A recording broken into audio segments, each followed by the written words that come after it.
Merry Christmas!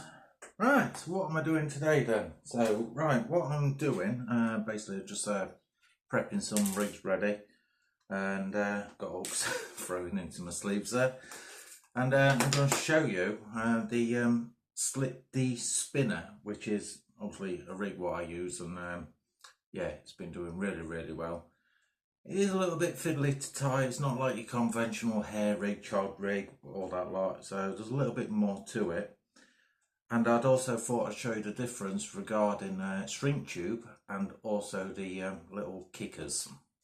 Okay, now what I do, I actually use these little boxes, which are the old Carp Spirit boxes. Yeah, they're absolutely brilliant for this, because you can set your rigs up. It's just a matter of case, literally hooking them onto basically a spinner swivel. Sort out your shrink tube, whether it's by a lighter if you're careful, or by steam, and away you go. Obviously if you're using it by the kicker, then you don't, do you? But there is something what I don't like about kickers, and I thought I'd actually explain this regarding the video. Now, with shrink tube, once you've obviously got your curve to how you want it and all that lot, it is permanent, yeah? So it's not a matter of case where you can just literally take the hook off and then obviously replace it with another hook. You can do it, but it takes a bit more effort. You've actually got to go cutting all that shrink tube off to be able to obviously do that process. But the difference is it's much stiffer. So how you set that rig up, once it goes in the water, whether it's casting, bait boating, just placing it in the edges, however you put it in, it stays like that. Now when you use the kickers, they're very soft, yeah, and it doesn't take a lot, and it can actually knock your presentation. So the question is, has it gone into the water the same as how you actually had it on the bank?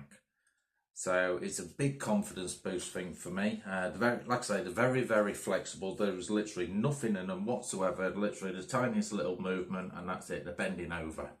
Yeah. When you got shrink tube, once it's all set, it's stiff, and it's stiff as crazy, and that's what I'm saying.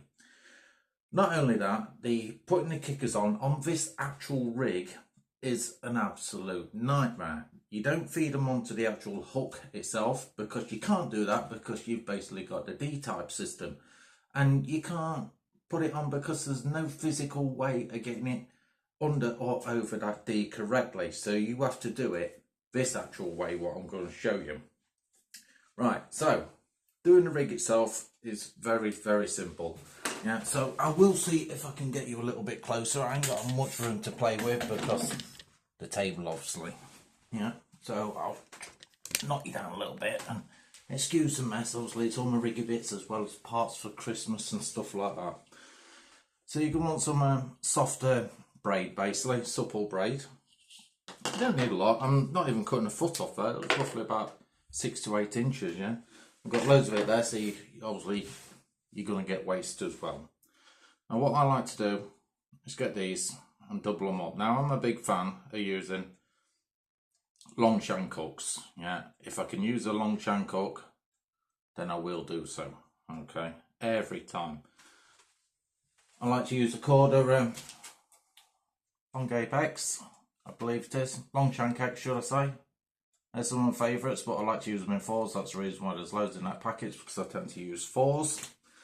And then on this one, these are the pinpoint twisted long shank hooks in Nash. Yeah, I just tape that on there so I know exactly what's what. Same with that hook. Yeah, because they're the actual rigs in there, and I'll show you what I mean by where they're all pre-done. Saves all this time on the bank when your fingers are cold, wet and all that lot. You do it at home. So they're all in there, pre-done. It's just literally a matter of case, pull it out. They're on the shrink tube version. So there's all the rig. And it's just a matter of case. The booms are made up as well, so these are the quarter boom tubes, and for the price what they are actually a lifesaver, to be honest with you, because you can have loads of booms in there. I've probably got about 30 in there. You just literally pull one of these out. That's half of them with the shrink tube, with the anti-tail rubbers, and then same on the other side in there. So you just pull one out, connect it on, either steam it down, burn it down, or messed about with a kicker and try and get that over instead. So yeah, that's how I like to do it. So I'm going to show you obviously now what's what like. You can do it with any type of hook, but like I say, I prefer long shank. So where did I put that bit of braid? There it is. So let's go in with it then, guys. So this is where it gets a little bit slower. I mean, I'm getting into an old fart now, so seeing things is a little bit more different. So I'm going to pick up an hook. Just literally moisten the two ends. I'm going to go through the back of the eye. So now I'm tying the basically slip D spinner. So what I like to do is pull that through, so I've got plenty through.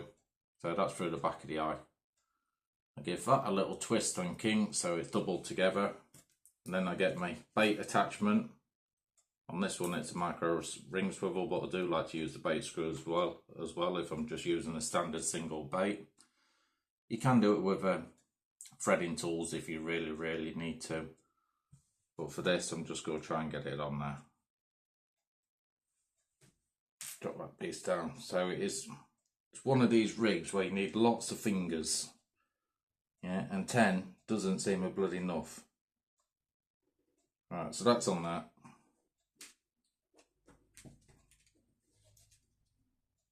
Just knock it down a little bit. There we go. So now what I do, I pull the tag ends through, and then with me, loop what I made. That is going to go over the top of the hook, over the point, just one side. And now what I do is pull it all the way down, so it's literally right to the eye of the hook. Then I get my bait attachment. On this one is the swivel, and then I'll pull this down to the opposite where the barb would be. Now this is a micro version, and I like to keep that tight, and I apologise for the light flashing. I reckon the battery's going on it. So that is where I'd actually have that. Okay, so what I do, I hold that now, and then one of these tag ends I'll put down the front of the hook, like so. Yeah.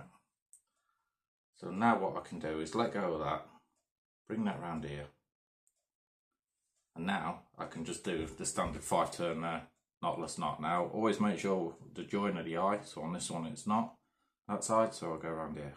2, 3, 4, 5. Once I've done that, it's just a matter of case, back through the eye again, through the back of it. That is pretty much the rig done. Just got to neaten it up by taking that tag end off. This is where you get all the wastage. So cut that bottom end off. Just make sure you don't cut your D, so that bit's going in the bin. The other thing what I don't like about the kickers as well, as you're twisting them on, it's always messing with your knot actually on your hook. The shrink tube, you don't get that issue. So however you set that, it stays like that. So I'll go show you the difference with a shrink tube.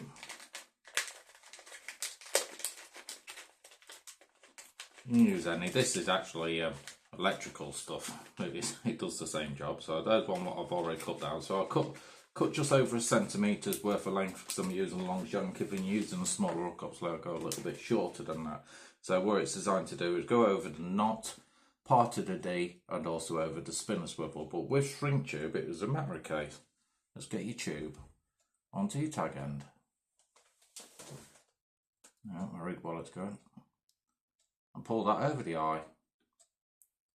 Push it down. That exposes my eye, ready for clipping on my spinner swivel from there. I pull that back over, and then obviously that's where I'd steam it or burn it down, whatever like. And then the access tag end, cut that off, and then I just give that a little blob as well. But that is that rig. That is how I'd have it done. So once it comes back, apart from being steamed, let's get the D in there for you. That is how it looks. Yeah, it's just got a D, and it flips over and turns every time. But when you're messing about with these bloody other things, so that's the shrink tube off. Now we've got a kicker. Now I could get a threading tool and then obviously thread it on, but this isn't the issue. The issue is it's going over the eye, because you have to go over the thin part first, not the thick part, because the thick part needs to go over the spinner swivel. So you've got to thread this on there first.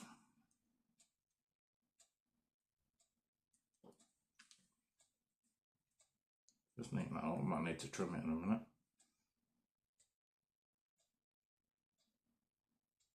Oh, let's get a threader tool. Might be a bit quicker. So thread that on there.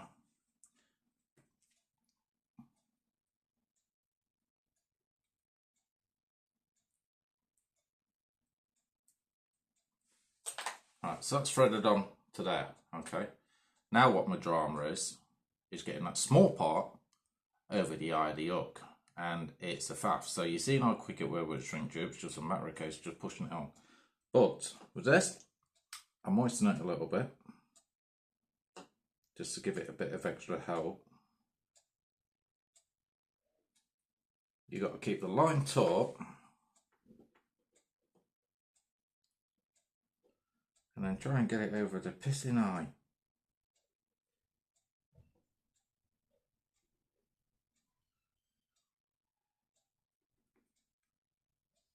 Still not even on. So I'm twisting it, pushing it and all sorts. They do go on, but they're bloody awkward. Right, it's starting. Yeah, so I'm going to let go of that now. Hope to God I don't ping it off. And then just keep pulling that line at the same time because it's altering my knot, which is what I don't want.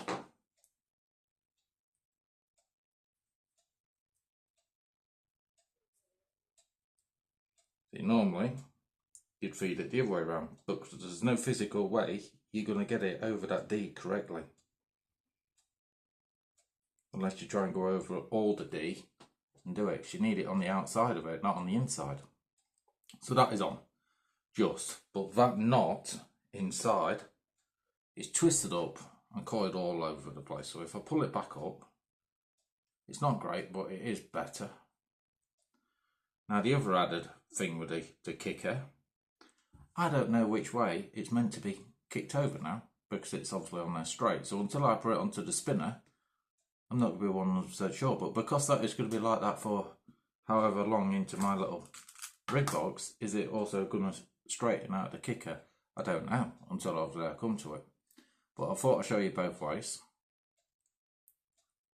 And there it is with a kicker on. They're absolutely horrible things. So that is my version of the Slip D spinner.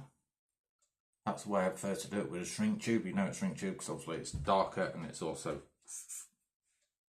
not transparent. And like I say, it's just a matter of case where it just goes onto one of these. That's how I like to do it. So pull one of these up.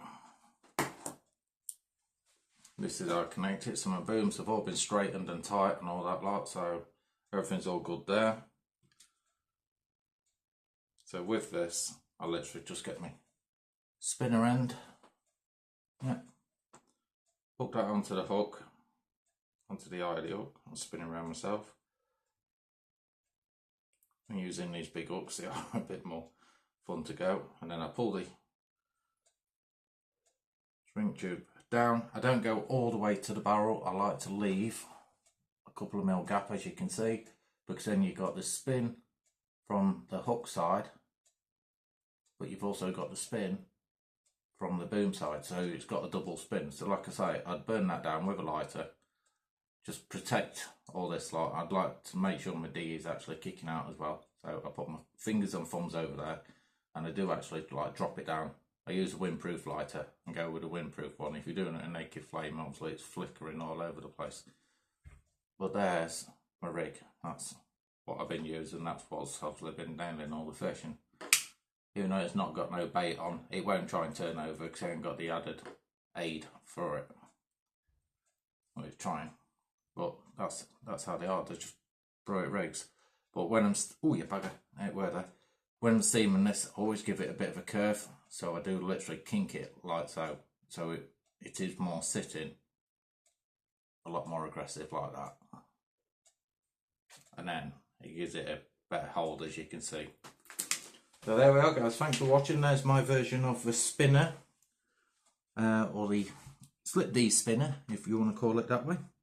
That's what I call it, and I'm happy using it. It's done me really proud. And yeah, use it with a magnitude of baits. Bottom baits, wafters, pop-ups if you want to put a pop-up on it as well. I'm not really a fan of using pop-ups, I've gone off those years ago. So bottom baits ideally for me, and maybe a wafter if it's been soaked up to basically turn it into a bottom bait. So yeah, Merry Christmas, Happy New Year. See you next year. Thanks for watching.